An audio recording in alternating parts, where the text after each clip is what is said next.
Hello everyone, welcome back to day number 1, or I guess that sounds weird. I guess officially welcome to day number 1. So this is of my challenge in which I brought upon myself to manifest $2,000 in the next 7 days, which historically are the scariest days of the month for me. We're doing this not live, but I'm posting every single day for the next 7 days. Regardless of whatever happens, I'm going into this with full trust that I'm going to be able to make my rent, be able to pay all my bills by the end of the month, because basically I don't have anything left to lose. So we're getting ready to fuck around and find out. That's the name of this challenge that I've done for myself. I outlined all of the parameters in day 0. You can check that out if you want to. But basically every day, I think I'm just going to check in midday on that day and recap what's happened so far, what I've been doing well at, what I want to try and fix going forward in the next day, and also just really observing my own patterns. This is more of a personal experiment, to be honest. I'll be very surprised if anyone watches this. But it's something that I really want to do because, again, nothing else to lose. And I want to actively change the way that I'm doing things in my life, because just sitting in scarcity for the next 7 days and just worrying and trying to hyper control the outcome is not how I want to be operating. So yeah, you can check out the rules and stuff, anything in the first video, day 0. So technically today is day number 1. This is Tuesday, June 24th. It is about 1 o'clock. That's seeming to be around the time when I'm feeling like making these videos. So I'll be recapping basically from yesterday and today, until today, the last 24 hours. So let's go over what has been happening and how we're moving forward with this and how we're pivoting and adjusting. So I'm gonna be honest, after I posted that video yesterday, like I had such good intentions. I was so excited. I was in such a good energy. And like literally as soon as I posted it, I kind of just had like a spiral, like a couple hours later. And I was like, what am I doing? I'm delusional. Like logic brain full came out, and we're not entertaining that this week. Like literally, even as I'm here right now, it's almost helping me just to be like, okay, I'm going to be this whole like ideal self persona on camera right now because I can't even like logical brain. We don't want her. But I will say that yesterday she came out right after I posted the video, just over innocent, like, you're crazy. What are you doing? Like, there's no way that just being delusional and all these rules are silly and XYZ and there's so many plot holes, etc., like reasons why this can't work, basically. So that was most of yesterday, I'm going to be honest. I was really having a tough time. It was a little rough. Lots of scarce thoughts. I had kind of like a brain fog afterwards where I just kind of went, what am I doing? Because it's really hard to fight against just the way we've been conditioned. Like for me, for 33 years of my life, like doing something different one day is really hard. But I will say that I was able to have a really good talk with a friend yesterday, my, I guess, accountability buddy. I don't know. We're just working through business, life, intuition stuff, both on our own journeys, but we have a lot of like parallels and we're chatting with each other each week. Shout out to you, Kat. And I guess I know she's the only one subscribed to the channel at this point. But I had a really good chat with her yesterday about opening portals.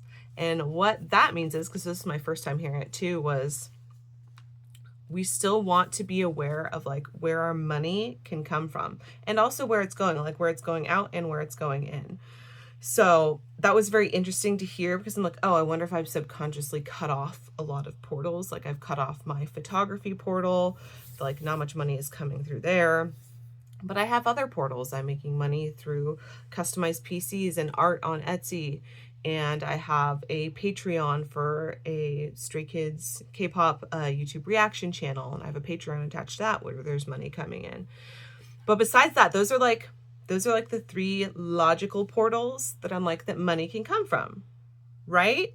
Like logic brain again, trying to take over. And we're like, no, we need to acknowledge and be aware and open that there are other portals for money to come from. Otherwise, money is going to be like, oh, I can only come through these 3. Well, yeah, it like really reduces the way that universe can surprise us and delight us with money, because I would love that. So just opening the idea of having different portals, or like actively setting different portals and throwing out new ideas, new things, new portals for money to come through. So I'm working on some ideas for that, even just opening up like some calls. If anyone's watching this, wants a call, wants a hype girl, wants to help you brainstorm anything, that's one of my superpowers. Even just talk about intuitive living and how to do that. Like I can have calls available, and that is another portal, another opportunity for universe to send some funds in, you know? So I thought that was a really interesting talk, and I really, really enjoyed that. And that was inspiring to me after like I hardcore like rewind yesterday. Let's see, I have my notes too, because this is what I'm doing. I write my little notes before I hop on this video. Let's see. And also just, I think a really big part of that yesterday too was also acknowledging how capable I am.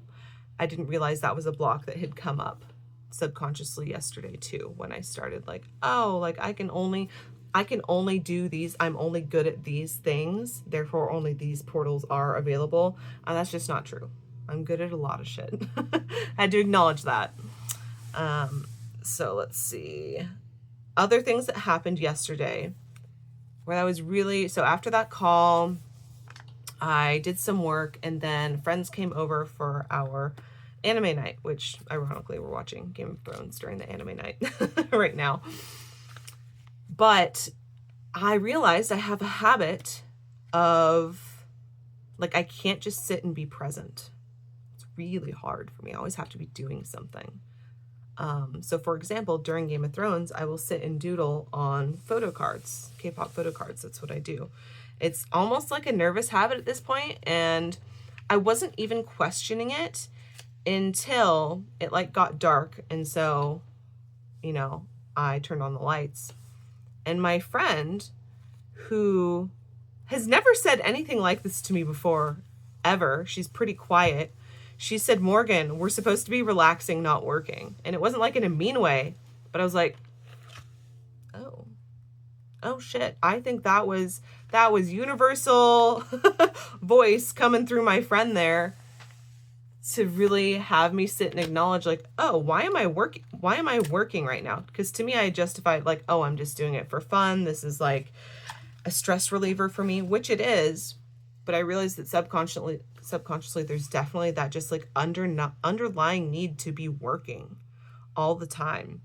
And I'm still working on determining whether it's because I want to work on something and because it's fun, or because I'm feeling scarcity and I just like, it is a habit, conditioned habit out of scarcity, that I need to have product ready. And I want, like, it reassures me to be working, because to me that equates money. And that was definitely what was happening last night. So that was a nice little check from my friend there. So I turned off the lights and I put down my markers and I sat and we watched the finale for season 7, which is, you know, the last good episodes of Game of Thrones. We're not going to go down that right now. But anyways, so yeah, that was a very interesting little thing that I picked up yesterday. And yeah, that was kind of the end of yesterday. I went to bed also just kind of in a state of chaos. And I was on social media, and I won't say there's a lot of drama happening, but there were like some events that happened yesterday in K-pop world. Stray Kids, my favorite group, like it was super hot where they had their concert yesterday and they had to end it early. And there was a lot of just like conflict and negative energy towards the venue, and it had nothing to do with anyone hating on the group, thankfully. But it was just like a lot of like, people were disappointed, obviously, like, you know, that's fair. But just like hearing all like those stories and being stressed, and also like the Stray Kids members, like they were stressed and scared for all of their fans at the concert too. It was just like a lot of high tension emotions. And I was like stuck on that feed for a long time like a couple of hours. And I was like, I had to check myself, take it out. I was like, what am I doing? Rule number, what was it, 4? No negative energy. Because really, I tend to associate that directly with people like in person, but it comes from social media a lot too. And social media just in general is something that I'm usually very careful around, but sometimes it slips. And it happened that I had a lot of slips yesterday, which is fine, which is normal, which is human. I'm not trying to do this perfectly. The point of this is really to objectively start observing. And I think that I had a little bit of a spiral yesterday and a little lack of self-confidence, and that was triggering a lot of habits that I've had in the past. And then I'm actively trying to work on now. So today, I kind of started the day the same way, which, you know, when you fall asleep kind of thinking about those things, you wake up usually in that same mood. I had a big brain fog until like 10 a.m. today and was on social media again until I realized what was happening. I got up, dressed in a cute outfit. I love this shirt. I took a shower. I listened to some inspirational videos. I listened to one of my favorites, Elmer J. Locker Jr. I think that's his name. One of my favorites on YouTube. It wasn't even a visualization. It was just him talking about like, hey, if you had $30 million in cash right now, what would you do with it? And that instantly activated that part of my brain where all of a sudden I just felt like I woke up because I'd been in a brain fog since last night. I was like, okay, here is a habit, a good habit that I want to do more of. I just glanced at the screen. It was 11:11. I'm going to take that as a sign on my recording right now. But so I'm starting to really recognize what is doing me good, what is not working very well. And I think it's kind of cool to have like a record diary of it because I've never really sat down and tracked this or, you know, talked about it the day after or kind of analyzed my patterns. So this is very exciting. I will say just from a, I guess, monetary standpoint, I don't know if this is like a good thing to do. I think this would be a fun thing to do every day. Like, oh, did I earn any money yesterday? Which is, you know, the point, right? No, I did not. I have not gotten any orders yesterday or today so far from Etsy. I should also stop saying that because that's limiting where money is coming from. I'm assuming it's going to come from Etsy. I have not had any money be coming into my life as of now, but we are being open to that. And I'm also not worrying about that because that video that I watched from Elmer, it really reminded me that ultimately the vibes that I want to be in is calm and collected, because if I had $30 million, I wouldn't be worried about it. I wouldn't be worried about the fact that, you know, it hasn't come in yet. So we're doing all the things. I will keep you guys updated on tomorrow. I'm excited to see what happens for the rest of the day, since I feel like I'm starting the day in a much better energy, or I guess continuing the day in a much better energy than I was yesterday. So I will see you all tomorrow for official day number 2. Bye.